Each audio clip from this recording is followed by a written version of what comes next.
Se você for no centro do Rio, na nova Praça Mauá, reformada, que foi inaugurada alguns anos atrás, com o Museu do Amanhã, o Museu do Rio, tem um prédio velho lá chamado Edifício à Noite. A praça ficou realmente bonita, não deixe de conhecer. Na minha opinião, esse prédio velho, alto, realmente destoa da praça. Mas foi o primeiro arranha-céu brasileiro, então tem uma importância histórica. Nesse edifício, até bem pouco tempo atrás, era a sede do INPI, Instituto Nacional de Propriedade Intelectual. Mas agora o edifício à noite está em obras. O INPI se mudou para alguns edifícios próximos, mais modernos, na Rua Beneditinos. Se você descobriu alguma coisa, criou um software, fez um desenho bacana, teve uma ideia para uma invenção, pode vir aqui, você vai pagar uma taxa e vai registrar essa ideia como propriedade intelectual sua. Por outro lado, se você escreveu um livro, fez uma música, pintou um quadro, você deve procurar o Palácio Gustavo Capanema, também no centro do Rio, perto da Cinelândia, onde fica a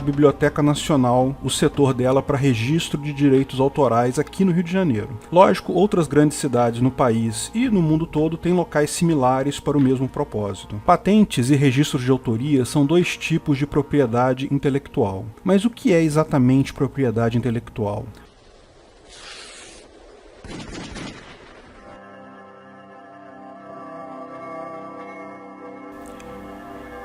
Afinal, quem precisa de propriedade intelectual?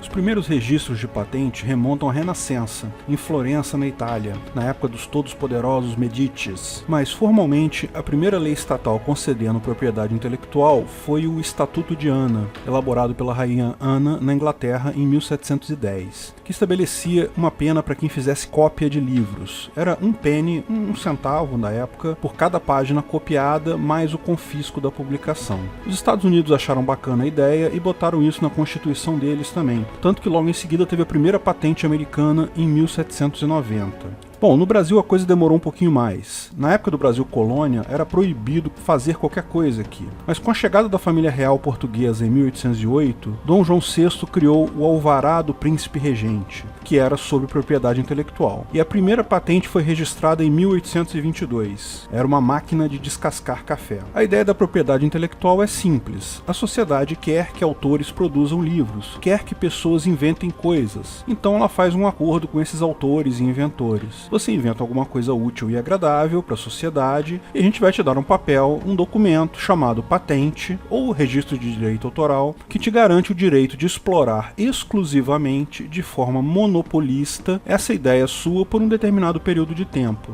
Ou seja, o que os estatistas chamam de propriedade intelectual é, de fato, um monopólio por tempo definido, garantido pela força do Estado, de forma a premiar autores de invenções e obras de arte. Como o monopólio é algo que dá lucro, gera receita, isso é um prêmio para esses autores com o objetivo de incentivá-los a produzir mais livros, mais invenções e etc. Mesmo os juspositivistas estatais reconhecem que propriedade intelectual não é propriedade, é apenas monopólio garantido pelo governo. Do ponto de vista da ética libertária, essa ideia está errada em vários níveis. Você deve ter visto nosso vídeo sobre propriedade privada e sabe, portanto, que do ponto de vista libertário, a propriedade existe apenas para evitar a resolução violenta de disputas sobre bens escassos. Alguns bens são escassos, ou seja, não há o suficiente deles para todas as necessidades humanas. Assim, dado que mais de uma pessoa vai querer usar um mesmo bem, existem duas formas lógicas de evitar disputas violentas.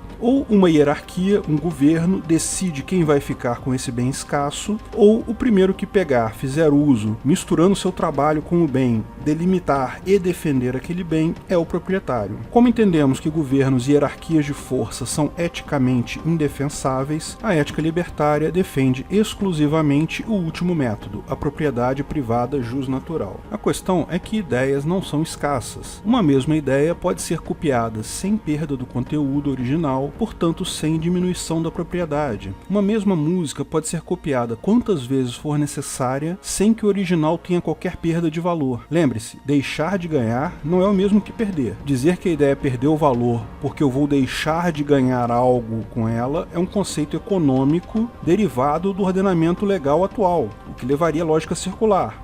Você possui a expectativa de ter lucro, não o lucro em si. Essa expectativa sua de lucro existe justamente porque encara a propriedade intelectual como algo válido. Lógico, isso não pode ser usado para validar a propriedade intelectual, é lógica circular. Veja a diferença. Se eu tenho uma bicicleta e você rouba a minha bicicleta, eu fico sem bicicleta. Houve uma diminuição efetiva da minha propriedade. Mas se eu escrevi um livro e você copia o meu livro, eu continuo tendo o livro do mesmo jeito. Não há escassez aqui. O dono original não perdeu nada. Por isso, sob a ótica libertária, não existe propriedade intelectual. Ah, mas esquece o nome propriedade intelectual. O que importa é o conceito, que é monopólio de mercado garantido pela força. Ora, lógico que, sob a ótica libertária, também não são aceitos monopólios pela força. Portanto, mesmo entendendo propriedade intelectual como monopólio de uso garantido pela força, continuaria sendo algo antiético. É fácil de ver isso. Se você tem uma ideia brilhante, eu posso também ter a mesma ideia brilhante, sem agredir a sua propriedade. Se você me proíbe de ter a mesma ideia que você, está, de fato, havendo agressão sua à minha autopropriedade, ao meu direito de liberdade. Entenda esse conceito mais a fundo no vídeo sobre a ética argumentativa. O fato de você ter criado uma música na sua casa não pode me impedir de criar uma música parecida na minha casa, ou até a mesma música.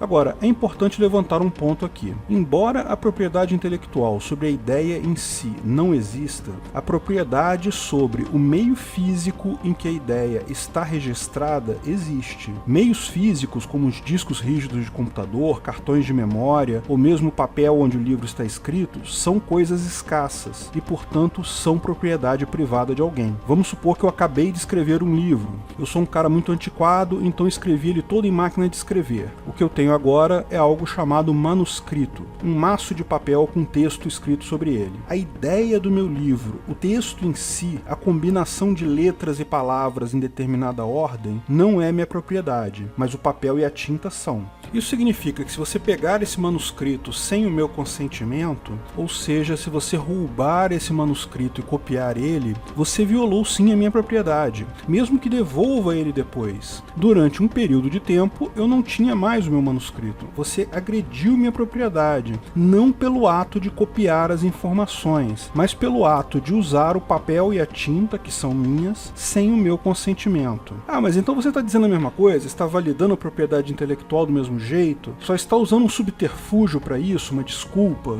No final, isso tem o mesmo efeito da propriedade intelectual. Não, há uma diferença fundamental aqui. Acho que ninguém discute o fato de que eu sou dono do papel e da tinta usados no manuscrito. Nem que se você roubar esse manuscrito, está agredindo a minha propriedade, mesmo que devolva ele depois. Mas vamos supor que você é um revisor que eu contratei para fazer a correção ortográfica e de estilo do livro. Então, eu estou te entregando esse manuscrito para você fazer a revisão. Você não está agredindo a minha propriedade. Se você copiar esse manuscrito que eu te entreguei voluntariamente, você não está ferindo a minha propriedade intelectual. Mas vamos além nessa analogia. Eu sou um cara precavido. Eu quero manter o sigilo do meu livro. Então eu assino um contrato contigo, um contrato explícito que diz que você pode ver meu manuscrito para corrigir a ortografia, você vai prestar esse serviço, eu vou te pagar um valor e, adicionalmente, você concorda em não fazer cópias desse material, não divulgar as informações para outras pessoas e por aí vai. Isso é chamado acordo de confidencialidade e é muito comum por aí e algo perfeitamente válido sobre a ética libertária. É um contrato privado.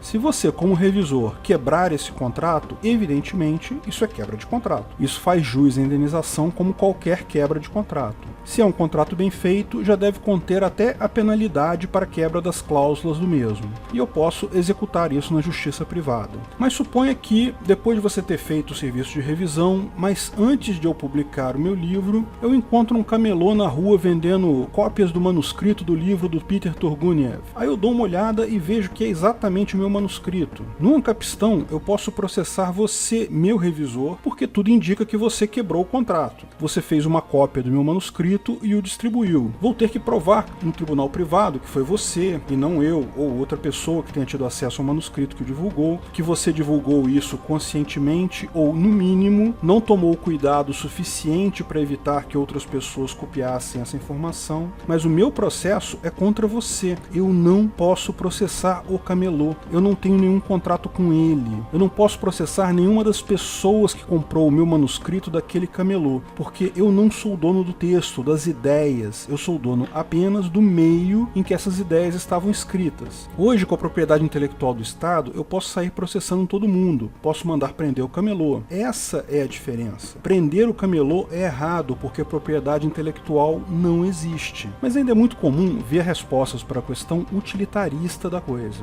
Não é melhor ter propriedade intelectual, porque isso incentiva as pessoas a criar músicas? Sem propriedade intelectual, ninguém iria produzir música. Não queremos uma sociedade com mais música, mais invenções? Bom, eu já fiz uma crítica a essa questão utilitarista no meu vídeo sobre drogas, mas entendo que muita gente se apega a isso. Então vamos falar sobre isso. O fato de você ter criado uma música na sua casa não pode me impedir de criar uma música parecida na minha casa, ou até a mesma música. Ah, mas você pode dizer, qual a chance de alguém inventar do zero uma música igualzinha a outra? A chance é astronomicamente desprezível, para todos os efeitos práticos é zero. Se eu te disser que eu estou ouvindo uma música igualzinha a Get It On do T-Rex, porque eu criei ela aqui em casa do zero, inclusive com a voz do Mark Bolan, você vai dizer que é besteira. É lógico que tu copiou isso da internet. Questão é que eu posso alegar que a minha versão é um pouquinho diferente. Eu mudei o byte 13.232 nela de 100 para 101. Então não é a mesma coisa não. Trata-se de uma criação minha baseada em Get It On do T-Rex. Nenhuma música é 100% original. Get It On, segundo o próprio Mark Bolan, o vocalista do T-Rex, foi inspirada em Little Queenie do Chuck Berry. O riff é igualzinho. Metade das músicas de rock progressivo e todas as músicas pop dos anos 70 e 80 foram inspiradas em Get It On. E se você procurar, vai ver que as músicas que você ouve hoje em dia também se inspiraram em músicas mais antigas. E lógico, absolutamente todo mundo se inspira em Chuck Berry.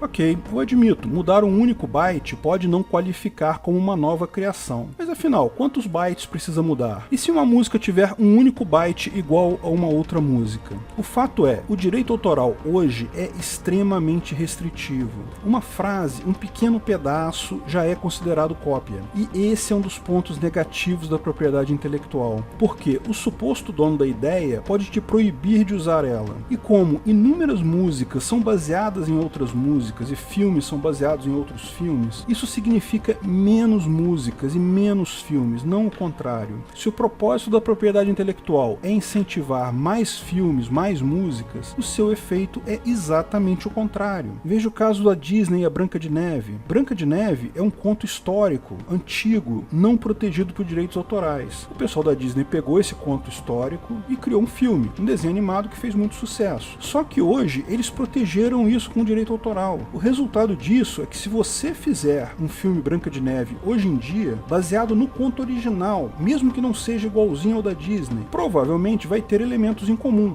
Não porque você copiou da Disney, mas porque ambos copiaram da mesma fonte. Adivinha, o seu filme vai ser proibido, porque a Disney tem os direitos autorais sobre a história agora. Existem milhares de scripts derivados de Star Wars feitos por fãs, alguns deles muito melhores que O Último Jedi, mas esses caras não conseguem filmar isso, porque os donos do direito autoral proíbem. Se não houvesse propriedade intelectual, teríamos muito mais filmes de Star Wars, a ponto de podermos abandonar completamente a versão Disney da franquia. Olha que maravilha. O ponto que alguns fazem de que, sem propriedade intelectual, pessoas vão parar de fazer músicas novas, escrever livros novos, é claramente uma besteira, porque todo mundo sabe que dá dinheiro fazer música mesmo quando essa música é copiada. Basta ver que, todo ano, surgem artistas e músicas novas, mesmo depois da popularização da internet, que tornou a propriedade intelectual sobre música basicamente um conto de fadas. Você sabia que não há propriedade intelectual sobre moda? Sim, não há API sobre figurinos, bolsas, roupas, acessórios de moda. Em algum ponto do passado, alguém decidiu que desenho de roupas não era algo importante o suficiente. Então é válido copiar. Se você pegar um desenho de roupa de um estilista famoso, copiar exatamente a mesma coisa, você pode vender sem nenhuma preocupação. Isso levou as pessoas a pararem de fazer vestidos? Pararem de fazer moda? Lógico que não, pelo contrário. Ah, mas isso vale para coisas fúteis. Como alguém iria investir em um novo remédio, por exemplo? Da mesma forma, a pesquisa de novos remédios e invenções só tem a ganhar. Lógico que o primeiro que descobre uma droga sempre vai ter vantagem econômica. Ele é o primeiro a lançar aquela droga, aquela invenção. Novas invenções sempre dão dinheiro, mesmo sem propriedade intelectual. Posso imaginar que sem o monopólio do governo, mais empresas tenderiam a manter mais segredos industriais, proteger seus produtos contra a engenharia reversa. Mas isso já é feito hoje, de qualquer forma. Lembre-se, nenhuma pesquisa é absolutamente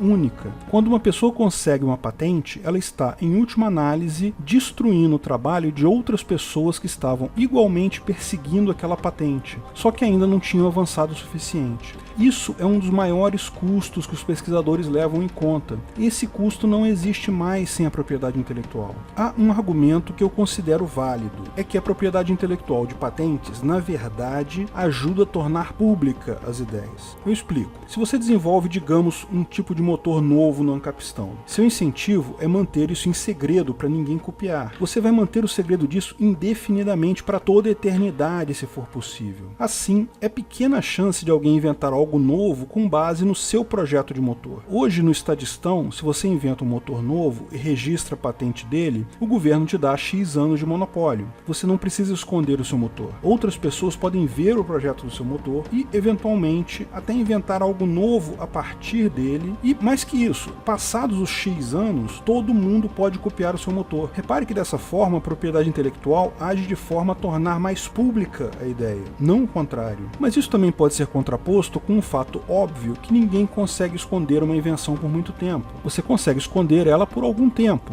mas a engenharia reversa torna impossível manter isso em segredo indefinidamente. Propriedade intelectual é claramente um movimento protecionista, criado pelo Estado para beneficiar alguns escolhidos à custa de toda a sociedade. No final das contas, é só Estado fazendo estadice, mas não precisamos nos preocupar com isso por muito tempo. Uma das características da informação descentralizada é tornar impossível o tal monopólio garantido pelo governo.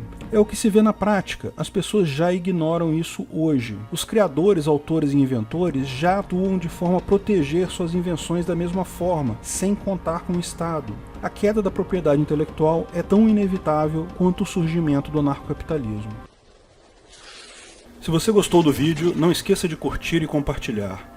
Comente abaixo se tiver qualquer dúvida ou se quiser sugerir novos temas. Se inscreva no canal e clique no sininho para ser avisado de novos vídeos. Lançamos vídeos novos todas as sextas-feiras, eventualmente algum vídeo extra durante a semana. Patrocinadores têm acesso aos vídeos 2 dias antes do público, bem como vários outros benefícios e brindes. Veja como se tornar um patrocinador em http://apoio.ancap.su. Agradecemos a todos os nossos patrocinadores, principalmente nossos patrocinadores VIPs: arianobre.com.br, Bob Dias, Bruno Brinatti, Cláudio Góes, Délcio de Castro Júnior, Keller, Fabrício Biasotto, Gabriel Carres, Igor Vilela Bastos, Matheus Azevedo, Matheus Carvalho Silva, Matheus Nardi, Onias Vieira Júnior, Raul Batista, Rafael Andrade, Rodrigo Andolfato, Sérgio Leonardo, Thiago Abreu, Wanderson Meneghini, Washington Matos Poloto. Se quiser contribuir com o canal, ajudar na divulgação do anarcocapitalismo, veja na descrição do vídeo de que formas você pode fazer isso.